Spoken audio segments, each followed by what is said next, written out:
എന്താണ് സെഡേ വേക്കൻഡേ? വത്തിക്കാനിലെ കണ്ണീർ മുറിയെക്കുറിച്ച് അറിയാമോ? പുതിയ പാപ്പയുടെ തെരഞ്ഞെടുപ്പുമായി ബന്ധപ്പെട്ട വിവരങ്ങൾ എന്തൊക്കെയാണ്? ആഗോള കത്തോലിക്ക സഭ സെഡേ വേക്കൻഡേ അഥവാ ഒഴിഞ്ഞ സിംഹാസനം എന്നൊരു കാലഘട്ടത്തിൽ പ്രവേശിച്ചിരിക്കുകയാണ്. നിലവിലുള്ള മാർപ്പാപ്പയുടെ മരണശേഷം പോപ്പ് സ്ഥാനത്തേക്ക് മറ്റൊരു വ്യക്തി നിയോഗിക്കപ്പെടുന്നത് വരെയുള്ള സമയമാണ് സെഡേ വേക്കൻഡേ എന്നറിയപ്പെടുക. ലോകമെമ്പാടുമുള്ള വിശ്വാസികൾ തങ്ങളുടെ 267ാമത്തെ മാർപ്പാപ്പയ്ക്ക് വേണ്ടിയുള്ള പ്രാർത്ഥനയിലാണ്. പുതിയ പോപ്പിനെ തിരഞ്ഞെടുക്കുന്നതുവരെ ചുമതലകൾ ക്യാമലിംഗോയ്ക്കായിരിക്കും. നമുക്കറിയാം, കർദിനാൾ കെവിൻ ഫാരലാണ് നിലവിൽ ക്യാമർലിംഗോ പദവിയിൽ ഉള്ളത്. അയർലൻഡിൽ ജനിച്ച് അമേരിക്കയിൽ വർഷങ്ങളോളം ശുശ്രൂഷ ചെയ്ത് അമേരിക്കയിലെ സ്വാഭാവിക പൗരത്വമുള്ള ഒരു വ്യക്തിയാണ് ക്യാമർലിംഗോ കെവിൻ ഫാരൽ. ഇനിയുള്ള ദിവസങ്ങൾ ലോകം മുഴുവൻ ഏറെ ആകാംക്ഷയോടെ പ്രാർത്ഥനയോടെ വത്തിക്കാനിലേക്ക് ഉറ്റുനോക്കുന്ന ദിവസങ്ങളാണ്. അടുത്ത മാർപ്പാപ്പ ആരാണ് എന്നറിയാൻ എല്ലാവർക്കും ഒരുപോലെ താല്പര്യമാണ്. മാർപ്പാപ്പയെ തിരഞ്ഞെടുക്കുന്നതിന് കോൺക്ലേവിൽ പങ്കെടുത്ത് വോട്ട് ചെയ്യാൻ നിലവിൽ 135 കർദിനാൾമാരാണുള്ളത്. നമുക്കറിയാം, ലോകത്തിൻ്റെ തന്നെ വിവിധ ഭാഗങ്ങളിൽ നിന്ന് 252ഓളം കർദിനാൾമാരുണ്ടെങ്കിലും അതിൽ 80 വയസ്സിൽ താഴെയുള്ളവർക്ക് മാത്രമാണ്, അതായത് ഈ 135 പേർക്ക് മാത്രമാണ് നിലവിൽ വോട്ട് ചെയ്യാനുള്ള അവകാശമുള്ളത്. വോട്ടവകാശമുള്ള കർദിനാൾമാർ കോൺക്ലേവ് എന്ന സമ്മേളനത്തിൽ വെച്ച് ബാലറ്റ് പേപ്പർ വഴി വോട്ട് ചെയ്ത് മാർപ്പാപ്പയെ തിരഞ്ഞെടുക്കും. റോമിലെ സിസ്റ്റൈൻ ചാപ്പലിൽ വെച്ചാണ് കോൺക്ലേവ് കൂടുക. 135 കർദിനാൾമാരിൽ, അതായത് വോട്ടവകാശമുള്ള കർദിനാൾമാരിൽ 4 പേർ ഇന്ത്യയിൽ നിന്നുള്ളവരാണ്.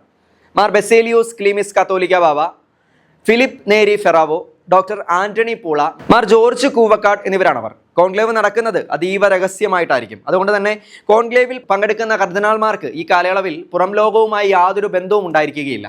മാധ്യമങ്ങൾക്കൊക്കെ ഇവിടേക്ക് വിലക്കുണ്ടാവും. തന്നെയുമല്ല, ഈ പരിസരത്ത് സിഗ്നൽ ജാമറുകൾ ക്രമീകരിച്ച് കോൺക്ലേവിന്റെ രഹസ്യ സ്വഭാവം ഉറപ്പുവരുത്തും. ഇനി ഇതൊക്കെ മറികടന്ന് കർദിനാൾമാരിൽ ആരെങ്കിലും ഇത് ലംഘിക്കുകയാണെങ്കിൽ അവർ കോൺക്ലേവിൽ നിന്ന് പുറത്താക്കപ്പെടും. കോൺക്ലേവിന്റെ നടപടിക്രമങ്ങൾ ഇങ്ങനെയാണ്. രാവിലെ സത്യപ്രതിജ്ഞ ചെയ്ത് വിശുദ്ധ ബലി അർപ്പിച്ച് ഉച്ചയ്ക്ക് ശേഷം ആദ്യഘട്ട വോട്ടെടുപ്പിനായി അവർ ഒത്തുചേരുന്നു. ഓരോ കർദിനാൾമാർക്കും ലഭിക്കുന്ന ദീർഘചതുരാകൃതിയിലുള്ള ബാലറ്റ് പേപ്പറിൽ ഒരു വാചകം എഴുതിയിട്ടുണ്ടാകും. എലീജിയോ ഇൻ സും, ഞാൻ മാർപ്പാപ്പയായി ഈ വ്യക്തിയെ തിരഞ്ഞെടുക്കുന്നു എന്നാണ് ഇതിനർത്ഥം. ഓരോരുത്തരും തങ്ങൾ വോട്ട് ചെയ്യുന്നത് ആർക്കാണോ അവരുടെ പേര് രേഖപ്പെടുത്തി അതുമായി അൾത്താരയെ സമീപിക്കുന്നു. അവിടെ നിന്ന് ഒരു പ്രഖ്യാപനം നടത്തും. അതിങ്ങനെയാണ്: എൻ്റെ വിധികർത്താവായ യേശുവിനെ സാക്ഷിയാക്കി തിരഞ്ഞെടുക്കപ്പെടണം എന്ന് ദൈവം മുമ്പാകെ എനിക്ക് തോന്നിയ വ്യക്തിക്ക് വോട്ട് ചെയ്തു. ഇങ്ങനെ ഉറക്കെ പ്രഖ്യാപിച്ച് ആ പേപ്പർ അൾത്താരയോട് ചേർന്ന് വെച്ചിരിക്കുന്ന പ്രത്യേക ഭരണിയിൽ നിക്ഷേപിക്കുന്നു. ഇങ്ങനെ എല്ലാവരും തങ്ങളുടെ വോട്ട് രേഖപ്പെടുത്തി എന്ന് ഉറപ്പുവരുത്തിയ ശേഷം ഹിതപരിശോധകർ ലഭിച്ചിരിക്കുന്ന വോട്ടിൻ്റെ കണക്കെടുക്കും. അതിങ്ങനെയാണ്: ഓരോ പേരും 2 തവണ ഉറക്കെ വായിച്ച് ഓരോ വ്യക്തിക്കും ലഭിച്ചിരിക്കുന്ന വോട്ടുകളുടെ എണ്ണം കൃത്യമായി അടയാളപ്പെടുത്തുന്നു. ഈ പ്രക്രിയ തുടർന്നുകൊണ്ടേയിരിക്കും. ഒരു വ്യക്തിക്ക് 3ൽ 2 വോട്ട് കിട്ടുന്നത് എപ്പോഴാണോ അപ്പോൾ ഇത് നിർത്തും. അതായത് 135 കർദിനാൾമാർ ഉള്ളപ്പോൾ 92 വോട്ട് ഒരാൾക്ക് കിട്ടുന്നത് വരെ ഈ പ്രക്രിയ തുടരും. ഇനി ഇങ്ങനെ 7 തവണ തുടർന്നിട്ടും 3ൽ 2 ഭൂരിപക്ഷം ആർക്കും കിട്ടുന്നില്ല എങ്കിൽ തെരഞ്ഞെടുപ്പിന് അവധി നൽകും. 4ാം നാൾ കർദിനാൾമാർ ഒരു ദിവസം മുഴുവൻ ദൈവസന്നിധിയിൽ പ്രാർത്ഥനയിലായിരിക്കും. 5ാം ദിവസം ഇതേപോലെ തന്നെ വോട്ടെടുപ്പ് നടത്തും.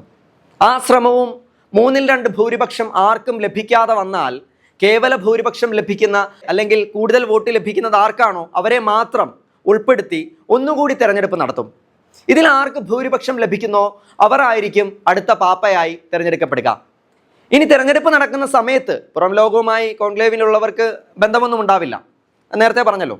കാരണം കോൺക്ലേവ് അതീവ രഹസ്യമായിട്ടാവും നടക്കുക. എന്നാൽ കോൺക്ലേവ് ഫലം, ഈ കോൺക്ലേവ് സമ്മേളനത്തിൽ ആരാണ് മാർപ്പാപ്പ, അവർ തിരഞ്ഞെടുക്കപ്പെട്ടോ ഇല്ലയോ എന്നുള്ളത് പുറം ലോകത്തെ അറിയിക്കുന്നത് ഒരു പ്രത്യേക മാർഗത്തിലൂടെ ആയിരിക്കും. ഒരുമാതിരിപ്പെട്ട എല്ലാവർക്കും അത് അറിയാവുന്നതാണ്.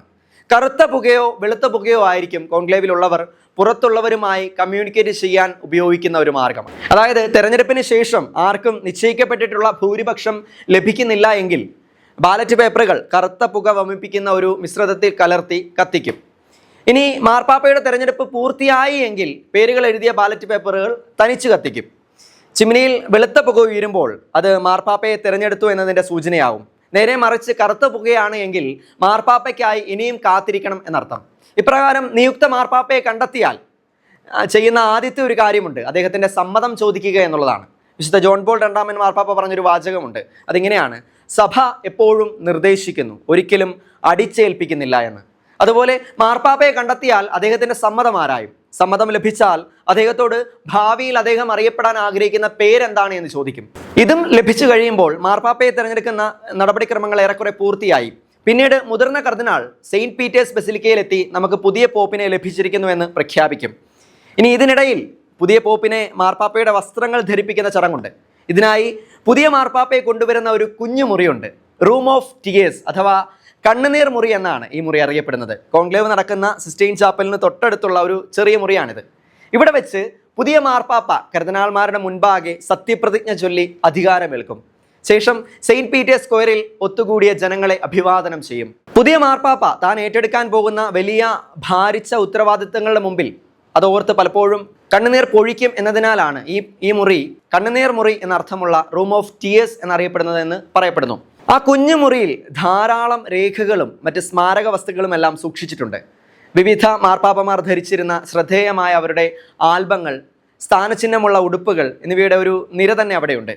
ചരിത്രത്തിൽ ഏറ്റവും കൂടുതൽ കാലം മാർപ്പാപ്പയായിരുന്ന പയസ് 6 മാർപ്പാപ്പയുടെ ഓർമ്മകളും ഇവിടെ അടങ്ങുന്നു. എനിക്ക് തോന്നുന്നു 1775 തുടങ്ങി 1799 വരെ ഏകദേശം 24 വർഷക്കാലമായിരുന്നു പയസ് 6 പാപ്പയുടെ കാലഘട്ടം. ഫ്രഞ്ച് വിപ്ലവത്തിൻ്റെയും അതിൻ്റെ അനന്തരഫലങ്ങളുടെയും തുറന്ന ഒരു എതിരാളി കൂടിയായിരുന്നു അദ്ദേഹം.